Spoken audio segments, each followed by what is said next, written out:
The second part of my Am I series. This one's going to be a little easier to talk about, maybe?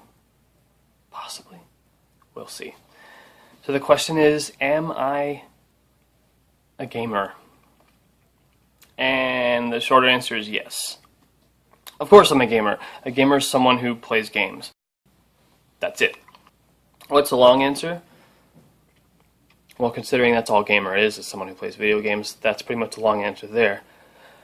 Unless we bring in the sub-labels. I very habitually follow game news. If anything, I'd say my obsession with game news is a lot more than my obsession with games.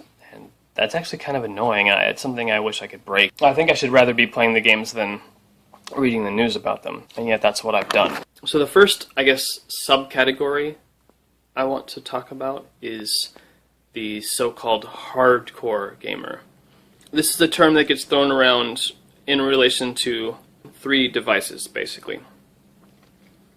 The first of those devices is the DS. I think the DS is when this first kind of came into question whether someone was a real gamer or not, because DS had a lot of kind of throwaway, or not throwaway, just they had a lot of very simple titles, in addition to having, you know, full-on traditional style games, but they seemed to put a lot of emphasis on the fact that it was portable and short. And some people were like, "Well, I don't think I'd want that," but they said, "Well, actually, that's better that way." But there are people like me who want full console experiences on the handheld, and a lot of the games, you know, go out of their way to avoid that. For instance, the Tales games on the PSP were kind of dungeon crawlers rather than the actual RPGs that they should be. I think it was Tales anyhow. It's been a long time since I played it. But then in 2006, when PS3 came out and the Wii came out, so it was the 3 new systems that were all fighting against each other. I mean, the 360 had already been out for a year, but no one really.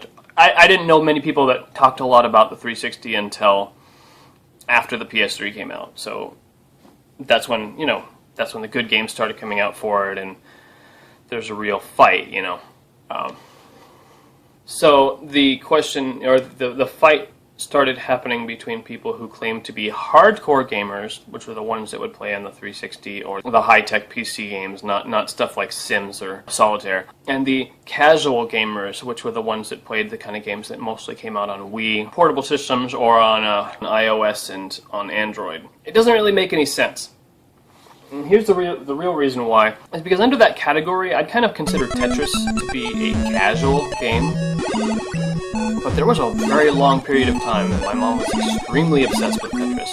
And she was really, really good at it. And she wasn't a casual player of Tetris. And even with Solitaire, she wasn't a casual Solitaire player. She was a hardcore Solitaire player. Similarly, I can pop into a game like Uncharted 3, play for an hour and not touch it for another week or 2. And I think that qualifies as being kind of casual, even though the game is considered a hardcore game. I think those labels are kind of moot. They don't really answer the questions that people are trying to say. And what I think the real issue is, it's coming from fear with the kind of games that people who grew up playing games like me, kind of games that we want to play, are going to disappear in favor of things like Solitaire or Angry Birds or even things like The Sims. And I think, you know, that is something that I do fear. You know, I fear that companies will say, well, these other things don't make money, so we should just stop pumping loads of money into games that have, you know, intricate plots and all this stuff, and just pump our money into these games that people will buy for $2 and they buy by the millions. So that's that. Now, so what kind of games do I actually enjoy? I enjoy games that are cinematic. I enjoy games that tell good stories. And there are a lot of people who would consider themselves hardcore gamers who absolutely despise games that are loaded with cutscenes or what they call the quick time events. And I think again, that's even a term that's not really efficient in explaining what's going on. And I think that She packed my bags last night, pre-flight. 0 hour. I just completely derailed myself by thinking about William Shatner. Okay, let me try something else. So games, the kind of games that I play would be considered kind of almost a crime to a lot of gamers. There's a type of gamer that I like to call the "don't get your peanut butter in my chocolate" gamer. They don't want anything that will stop them from moving around, from shooting things, from doing something. Anything that stops the action they consider to be a detriment in a video game. And conversely, they say if I wanted to watch something, I'd just pop in a movie. I kind of wonder what they think, they might even, I wonder if some of them are just angry about DVD menus and wish we were back in the VHS days when they can just push play and not have to worry about anything. But I digress. Point is, I'm not like that. I mean, interactive drama has come a long, long way since Dragon's Lair. Dragon's Lair was absolutely absurd. It was basically, Don Bluth was kind of reverting to being about 13 years old when he made that movie. Or game. It doesn't really... I don't think it really qualifies as a movie or a game because it's just a terrible sequence of stupid things happening and sexploitation. The princess at the end is basically like wearing just see-through clothes and like. And this is in arcades in the 80s. From the same guy who made freaking Secret of Nim and All Dogs Go to Heaven and American Tail. I mean, this guy produced this nonsense, and I think that's a little bit insane. But since then we had things like Ninja Gaiden that introduced I'm coming from a console perspective, so I'm sure that all you old PC gamers are like, well, actually, such and such did this first, Castle Wolfenstein did the stealth before Metal Gear. About, a year or two before Metal Gear or something. I'm like, yeah, but Metal Gear really codified the stealth, and it had a bigger impact than Castle Wolfenstein did. People don't remember Castle Wolfenstein; they remember Wolfenstein 3D, which had nothing to do with stealth whatsoever. When Ninja Gaiden came out on the NES, it introduced cutscenes, and of course we had RPGs like Final Fantasy, and Final Fantasy really didn't have much of a plot until the second game. They worked on new gameplay mechanics, but some people actually continued to work on story. Metal Gear on the MSX. I think it did. It introduced. Metal Gear wasn't the deepest of games emotionally, but it introduced character interactions that I mean, I'm not saying that was necessarily the first. It was just the first that I knew about. By the time we got to the PlayStation, we eventually, even before the PlayStation, on the Super Nintendo, you had a whole lot of RPGs with really deep character interactions and emotional plot lines, stuff like Final Fantasy VI. I mean, the interactions between Locke and Celeste, the interactions between Terra and like General Leo, and I'm not just talking about romance, or hints at romance in their case. But I just mean, conflict and resolution and things that really, that showed that you could have a real story in interactive form. And even though the story itself doesn't change that much depending on how you interact with it, and at least not back then it didn't, it was kind of showing itself in small ways of being a valid storytelling method. No one really said too much about it then. Generally, people that I knew, they were like, oh, I don't want to play those games where you go around and talk to people. But when the PlayStation came out, the idea of doing these movie scenes in the games was getting more and more popular. And I think this sort of grated a lot of the traditionalists, and to this day it still grates the traditionalists, and I don't see why it should. They treat this as a threat, as if their beloved gameplay is going to disappear because they have movie scenes, and this is just nonsense to me. In the modern day, up to now with PlayStation 3, Xbox 360, Wii U, and of course still the PC. Narrative quality in games has drastically improved. Not always. You know, there are games that were made in the Super Nintendo era that are better than some of the games that are made now. You know, the best of then is definitely better than the worst of now. In fact, the best of then is better than the mediocre of now. But I wouldn't say that the best of then is better than the best of now, because now people try to complain about supposed plot holes, and a lot of these plot holes are nitpicking. You have movies like Jurassic Park that people don't rip to shreds because of plot holes. And the reason why they rip this game to shreds is because I believe the main reason isn't because they actually think that the plot is a mess. They think the plot is a mess because of there's something in Wikipedia you can find called the halo theory. Halo theory basically says that if there's something or someone that you like, you'll view their actions in a more positive light overall. And the reverse halo theory, or as I like to call it, the horns theory, you know, halo, horns, kind of the opposite. The horns theory, or the reverse halo theory, is that if you dislike someone, you'll view their actions in a negative light overall, regardless of what they do. So for instance, let's say if you had Hitler and Jesus standing side by side making a sandwich, Jesus would be making a holy sandwich and Hitler would be plotting to, you know, to murder people.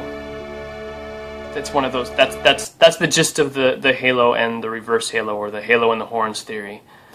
And I think the same applies to these cinematic games, is that people who don't like the idea of that, they don't like the idea of control ever being taken out of their hands, that they have to be in control of everything when they're playing a game. They'll look at these kind of games not merely suspiciously, but they'll look at them actively. They'll look at them as offensive, I guess. Offensive to what they value in their games. There is no danger of cinematic games overrunning non-cinematic games.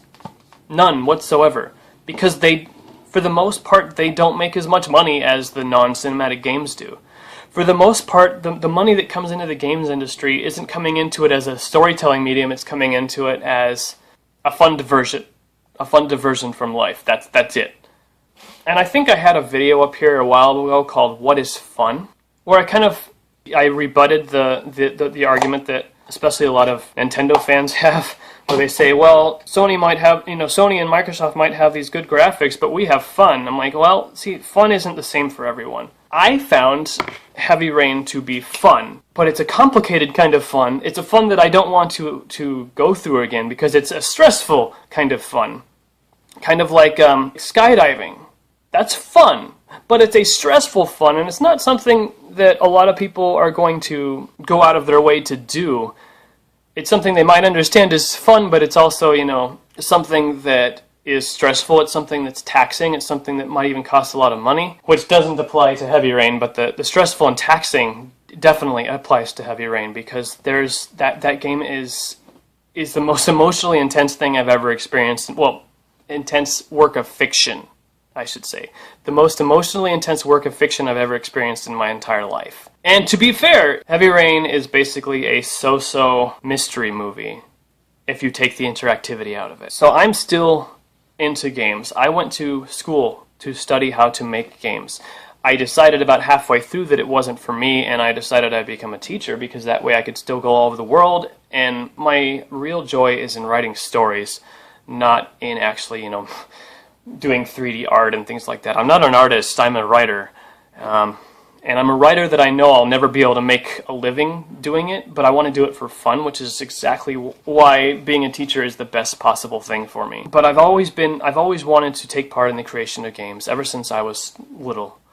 I remember I drew a picture and tried to tape it to my Nintendo cartridge, because I figured if the Nintendo cartridge had a picture of something that I wanted on there, I would be able to play that in the game. I was, 4 or 5 years old, so I think it's you can give me some slack there, but it's something I've always been interested in, and I still am, and I still believe in the power of games to be a storytelling medium. You can tell stories with the interactivity that you can't tell without it, and as I said, Heavy Rain, but also the microwave tunnel in Metal Gear Solid 4.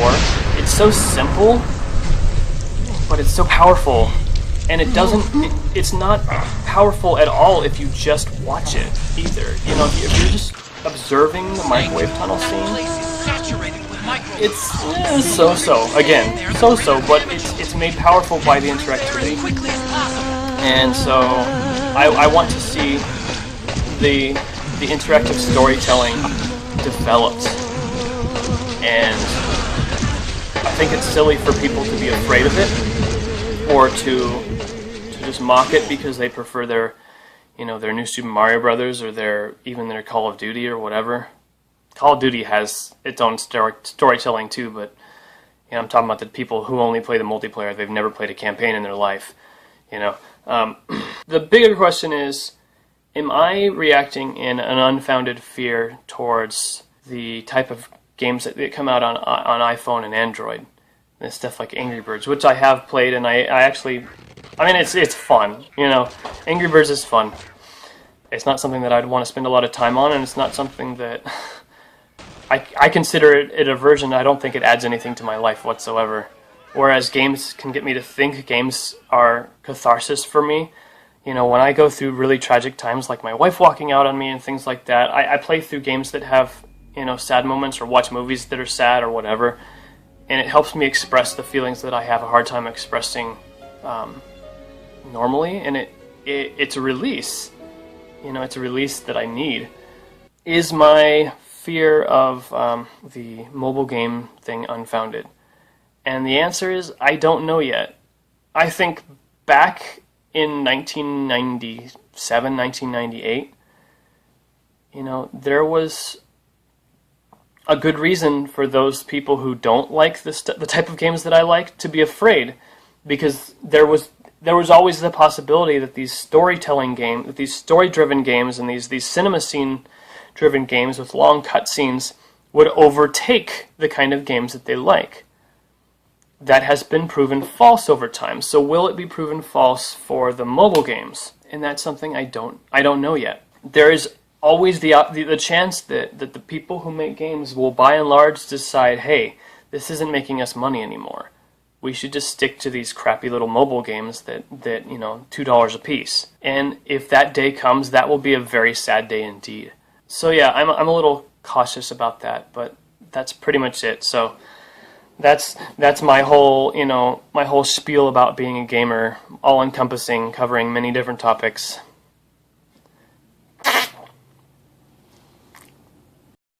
I sound like William Shatner because I pause so often when I speak. It's not dramatic pauses, it's pauses because I'm trying to think. Rocket Man, burning out his fuse out here, alone.